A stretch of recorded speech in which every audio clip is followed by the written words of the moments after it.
Struggling to find the Export Customers option in Zoho Books? Learn exactly where to click to export your list in under 30 seconds. I'll show you the exact menu path. Just follow these 6 simple clicks.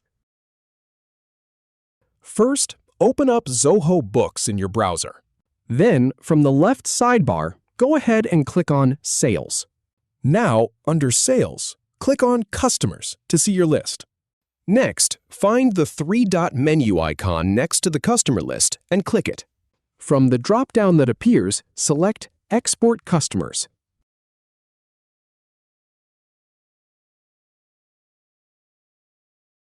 Finally, click the Export button to download your file.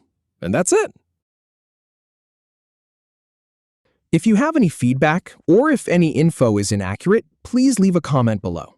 We'll do our best to answer or redo the video if needed. Thanks for watching.